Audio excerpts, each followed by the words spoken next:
Well, hello everybody and welcome back to the channel, friends. It's a great day today. Great day because we finally, after a multi-year absence, get to continue with what I believe to be the best Star Wars tale that we've had in a very long time. Andor Season 1 was absolutely fantastic, and today, my friends, we are going to be watching the premiere episode of Andor Season 2, entitled 1 Year Later. I absolutely loved Rogue One. For my money, honestly, I think it's the second best Star Wars movie, so you know where I'm coming from with all of this. I think it's an incredible tale that just so happens to take place in the Star Wars universe. And friends, I cannot wait to see where the acting and the directing and the storyboarding of this fantastic preamble to Rogue One continues. If you could do me a quick favor though, hit that like button, smash that subscribe, ring that bell for notifications. It greatly helps out a small channel and it allows me to alert you next time it's time to watch a little more Andor. And of course, if there's anything that we do that you would like early or in its full-length format, the link to our Patreon is in the description. Not a fan of Patreon? Stick with us here on YouTube memberships. You'll get all of our episodes about a day early, plus any bonus episodes we come up with. But my dear friends, finally, all that is then and this is now. And now it's time for Andor Season 2, Episode 1, 1 Year Later. Prepare to engage maximum warp reaction. And away we go!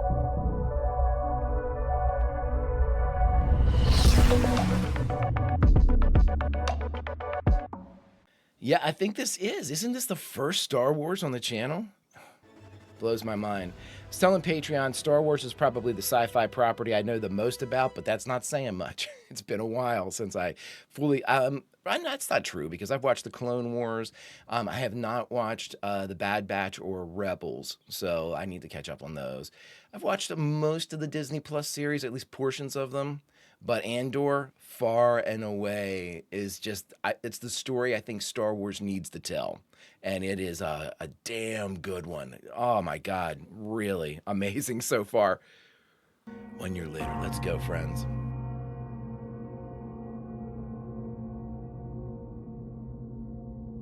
Battle, this before the Battle of Yavin 4. So 4 years before the events of New Hope, or the culminating fight at the Death Star.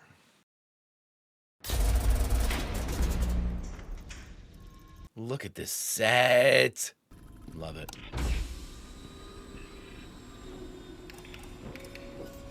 Have we ever seen that type of droid before? Look at them taking their time with this.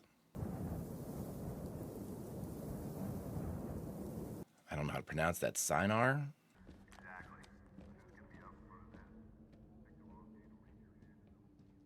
Cassian, what are you doing in here, buddy? How's it look? It's good. It's prep for a test flight in the morning. The password tonight is Kafrine. Kafrine. This is awesome. Sorry. I was told not to look at you. I didn't see anything. Hey, it's okay. It's okay. I'm so nervous. Very good acting. I've had fun here. That must sound strange. No, not at all. Now everything changes. Have you been part of this for very long? I shouldn't ask. I'm sorry. You're risking everything. You can ask what you want. God, he is so good too. If I died tonight, was it worth it? Oh my God. You made this decision long ago. The Empire cannot win. You'll never feel right unless you're doing what you can to stop them. You're coming home to yourself. You've become more than your fear. Let that protect you. Oh my God, she's gonna die. And this speech. I need a 12-minute head start. Is that enough? I'll see you along the road. See you along the road. Oh, I love that. Unless he's literally meeting her along the road. That's just a saying. That is cool as hell. It just looks, does this show not look awesome? I wanted to say right, but I mean, really, this to me, woo, this is just picture perfect. And he is a fantastic addition to the pantheon of great Star Wars characters. Being able to see his entire story is refreshing, really. Oh, get effed. Uh-oh.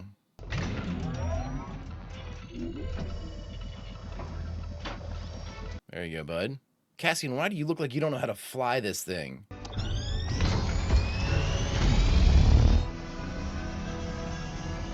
Okay, dude.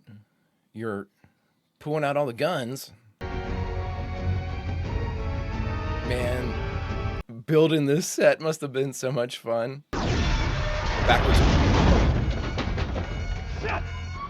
Dude, might want to go the other direction. Oh my god. He really has no clue how to fly this thing. What the?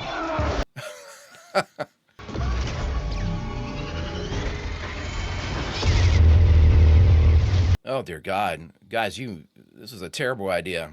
In a string of terrible stormtrooper ideas, that was one of the worst. Whoo! Look at this guy. Snowtrooper with a... I'd love to be able to know the ordnance, but looks like a TIE killer anyway.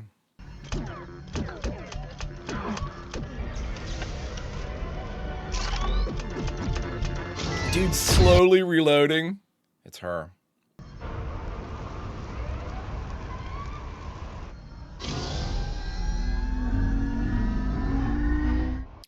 I realize now that was just him firing the main gun and eradicating that guy. I thought maybe she had snuck in to clear the path.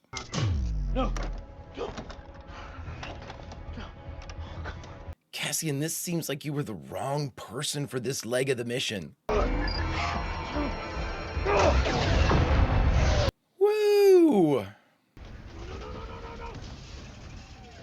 Oh my God.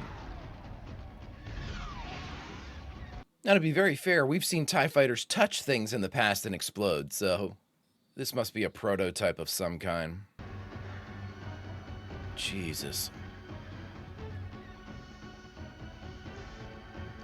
Cassian, you can't even keep this thing steady.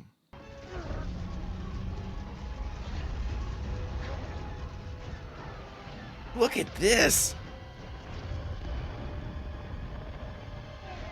Amazing. Well, you got there. It took a bit, Cassian, but you got there. I tried to write down everybody's names so I could remember them. It's been a hot minute. Oh, is this the... Vix, wake up! Wait. Oh. Right here, look at me. It's Talia. What happened? She had another dream. Go back to bed. She'll be fine. Cassian will want to know.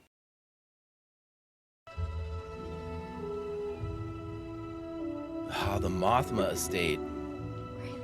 Oh, that's not where they're hiding. I thought, oh my God.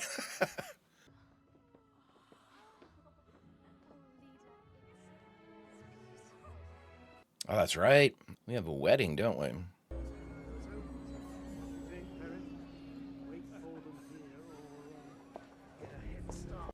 Uh-oh, what did you see?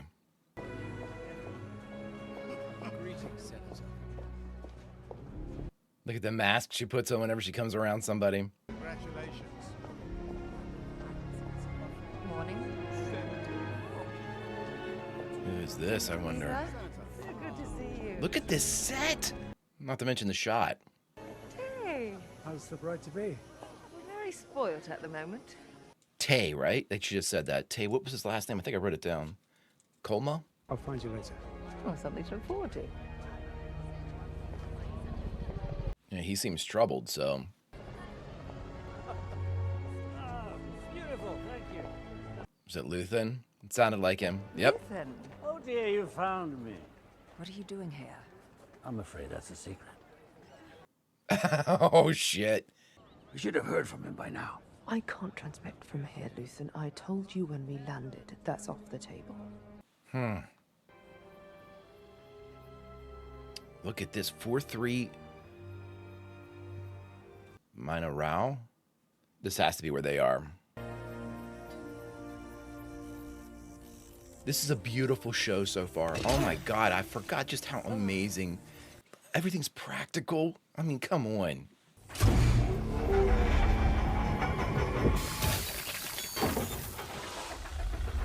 Those sprayers to water the crops.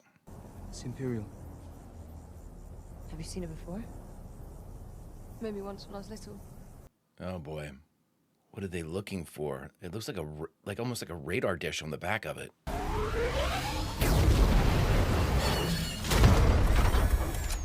Well, it's the appropriate end to that flight.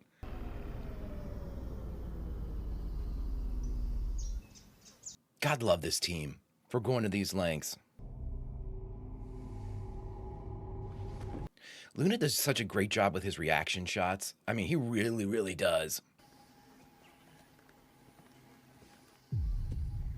Damn, I love that uniform. I'm a huge sucker for any uniform really, but Star Wars always seems to be so interesting with the different flight uniforms. You got 15 blasters pointed at you right now. Bullshit. He's surrounded. He needs to know it. The number? The actual number? The number, the exact number, you had to tell him that. Oh, they weren't bullshitting. They do have 15, it looks like. No notes. Theme divide? Jesus. Nobody puts this in their calendar. All service and transport droids will be data wiped once we're done. Krennic. I didn't know if he was going to be a guest star, cameo, what capacity he was going to be here, but damn, if he's going to be a regular. Ben Mendelsohn is awesome. You've had your eye on something made of Gorman twill. Elegance and durability. Available in all weights and weaves. The hell are we watching? Gorman pride is a term you'll often hear, and it will only take you a few hours on the ground to understand. There's subliminal stuff in this. Gorman is of great interest to the Empire. I thought there was like subliminal messages, like it was some type of code with all those like symbols that were coming up. Great shot. There was another pilot here waiting to take it forward. Stolen for who? For the rebellion. Whose rebellion? The. Access to stable, unlimited power will transform the galactic economy and... Unlimited power. I wouldn't touch that. What is it? Not sure. What is that? No clue. So how did you get here? I guess it's my lucky day. You should have seen me. What do you think? Can you fly it? I don't know. It's all new. He can fly it. Sort of. The Galkite extraction, I'm assuming it's an invasive process. It would present stark challenges to the local population. Meaning what? It's going to destroy their economy. Total collapse. 9 cities. 800,000 Gormans. Relocation would be ideal, but we need to plan for alternatives. They will not go quietly. Which is exactly why you're here. You're to make it quiet. He can't teach her if he's dead. Everything with you is negative. Like killing the only pilot we have? Well, we gotta have one of them. These two guys need to be separated permanently. Right there. There's our real problem. Me. The lack of trust. Your brother dumped us here and ran away, and you want to talk about trust? We went back for survivors. Nobody believes that. Nobody believes that. But we're all part of the same rebellion. Your friend was hostile. He was on a mission. We're stealing an Imperial test chip. For who? Who are you with? The rebellion. We're not here to gloss over any difficulties. This is a great juxtaposition of scenes, too. The two sides of the war. D. Shambo, Nisus Osar will be our partners from the Ministry of Enlightenment. Gentlemen. Thank you, Director. Hasn't there always been something slightly arrogant about the Gore? Oh, we all feel it. What is that? This is like the Nazi propaganda wing of the Imperial Empire. Or the Empire. You're wasting daylight. There must be food and water out there somewhere. He's working everybody. Wika has to learn how to fly this plane. She's not... So, who's really in charge here? Boom. I thought the whole ship was going to explode. Why not have a plague? Or stage some natural disaster? Why not just do that? It's the administration and security issues that are troubling. We don't have a large presence on Gorman at the moment. He's planned for that. We're building a new armory in Palmo. Excuse me? We're starting tomorrow. Huh. You're here at my request. I don't get to Coruscant much these days, but I... Really? You think you're hard to read? You need to get over that. Now, you have a plan already. You had it before they finished speaking. I want your assessment. Amazing. Stop playing coy. You need a radical insurgency you can count on. Count on for what? You need Gorman rebels you can depend on to do the wrong thing.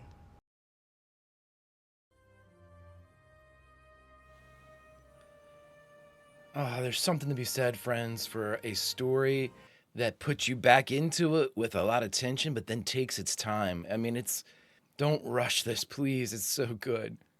Not for you. Cassian. He'll be back soon. Oh, B2. Her picture. It's awesome. They gotta be careful talking like this. I'm looking for a drink. The monitor's on. Hope for the best. In other words, Luthen, enough. Jumping us around to all the sides of the war. I love it. Military, political, social. So good. And where are you stationed? I've been training on Steer Guard, but we're all being transferred now. Really? Where's everyone going? Getting as much information as he can. Where are your troops headed? What are you going to do when you get there? I've had some business go sour. Things have gone to a head. I'm sorry. I'm hoping to stay the weekend, but we'll see. Is Marnie joining you? Be careful if this guy needs money or... They've had their first fight. Oh dear. Leaders run off. Oh boy. I would have a constant migraine if I was Mon Mothma. Like, the tension would be ridiculous. Like, never-ending tension. He won't hold my hand.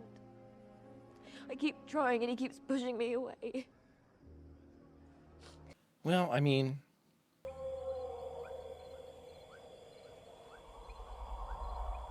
It has been 2 days. He could have been captured. He could have run away. Would you?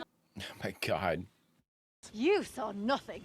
You were hiding in the bunker. That's a lie. I saw you. Yeah, you tell him, Rika. Step off, Round. Maya comes back and we're not here. There's gonna... This is a very functional group. You've done? Your brother stole our ship. Say it again. Whoa. Ooh, here we go. Took off the wall. Call me a liar. I'm going to step out of the way here. Oh my God.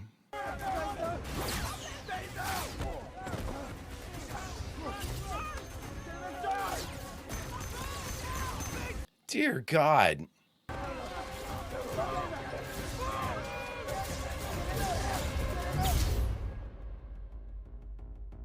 Insanity. Thy name is Andor. Let me see if there's anything else here. I don't think so. Alrighty, Mr. Gilroy, you have started us off in the proper fashion. The proper fashion. All right, everybody, we just finished watching Andor Season 2, Episode 1, 1 year later. And the only thing left to do is talk about it. All right, everyone, we just finished 1 year later, the first episode, the premiere episode of Season 2 of Andor.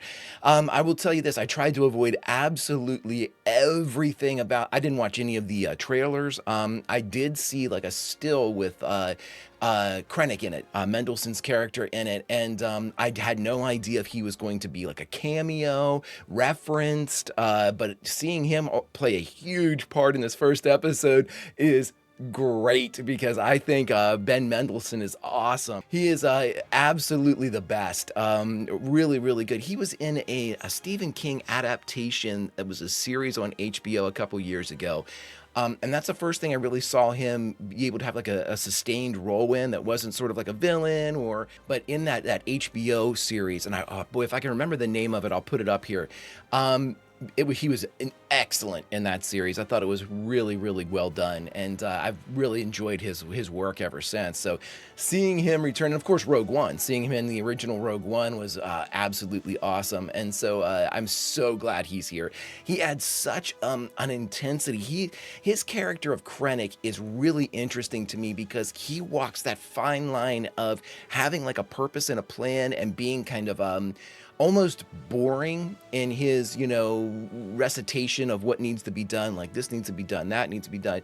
And then he'll just swing into this mania, you know, where he's just so passionate about a specific point, or, you know, he really handles that swing. But for many of our Imperials, it's you're not allowed to show those types of swings.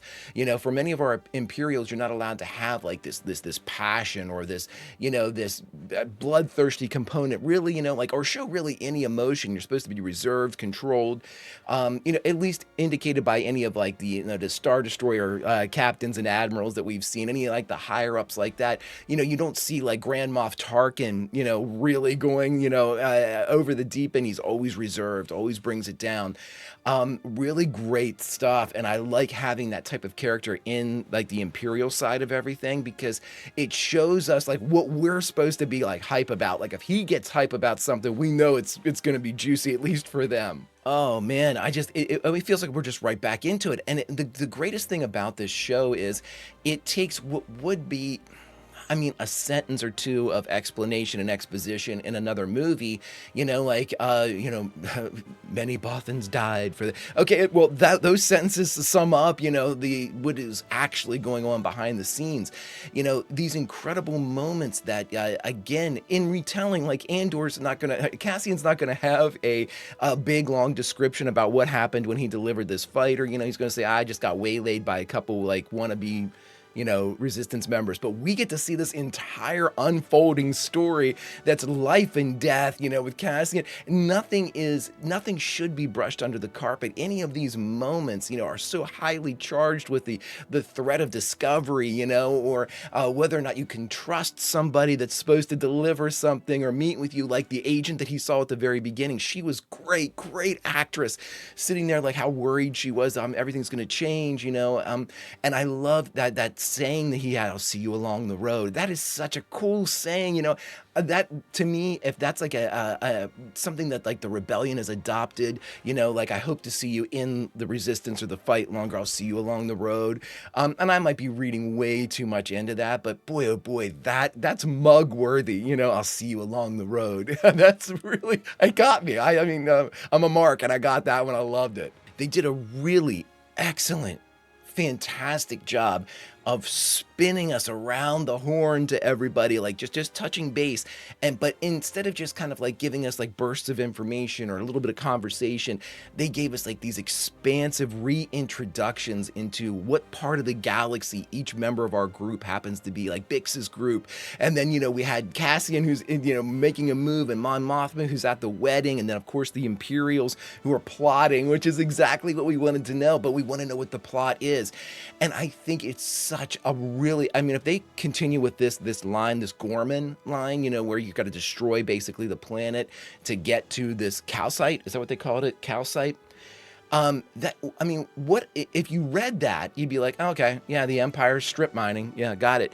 But to see its effect on the populace, that's what this show needs to do, that to explain the resistance, to explain just why it worked, you know, why the rebellion actually had purchase, why it was able to make a beachhead, you know, damn near galaxy wide, not necessarily planets and stuff, everybody kind of like folding in, but, you know, pockets of resistance everywhere, to be able to see that kind of play out, and how like the building blocks of not only the Empire's downfall, but the building blocks that strengthened the rebellion. It has to make sense, you know, because that was always a question even I had as a kid. Whenever I would look at the rebellion, I'd be like, what, how did they get these ships? You know, how could they even stand up against like might like this, you know? And I thought it was really well, you know, at the end of New Hope, when they were fighting over Yavin, I mean, they were just getting decimated, you know, but at the same time, you know, again, you just wonder, you have the whole base in Yavin, you're like, how did they get all this stuff? Seeing the actual, like, one part of how this was put together, I find truly fascinating. And the other thing is too, I mean, it looks so visually stunning, and it feels like a world that's been lived in. You know, again, and I'm not trying to shit on any other property, because I know there's a lot of people out there that like, you know, CG, you know, computer generated images and graphics, that don't mind. And my hand to God, I don't mind them either. It's just when presented with the alternative, when you see all of this practical effects, and you're outside, you're in, you know, on location filming these things, I just think it adds such a level of realism that we had in like some of the original, you know, the original trilogy. Andor, you know, we went to these places, we walked in these places, you know, it felt like a place that was so real because it was, you know, and I loved it. And that's what Tony Gilroy, my thing is too, I think that Tony Gilroy just got the idea that to make Star Wars truly work, or to give yourself the best chance to make Star Wars work, make it as realistic as possible.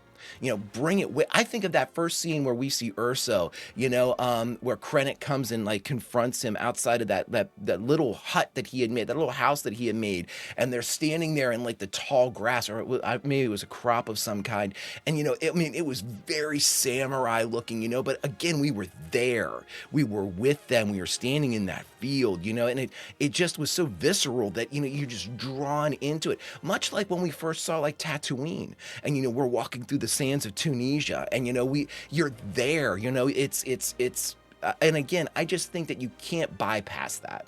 You know, there's no shortcut to really making an audience member or an audience at large feel like a part of the story. You just can't insert them, you know, put on 3D glasses and say, I don't really have to tell a story, you're in 3D, you know? No, you've got to tell the story. You've got to use every element and asset at your disposal to tell the story. And for me, one of the most powerful and one of the sharpest knives in your toolbox is bringing us down into the dirt, showing us, you know, having Cassian like throw down into the dirt in one point, like literally putting him in the muck and the mire, making people dirty, making uniforms stained, you know, making like when Bix pulled that cap out to work on the I guess the sprinkler or whatever that sprayer was, and the grease from the sealant kind of poured out. That's crazy cool to me. And it's just little moments like that make you think, okay, this is a real place.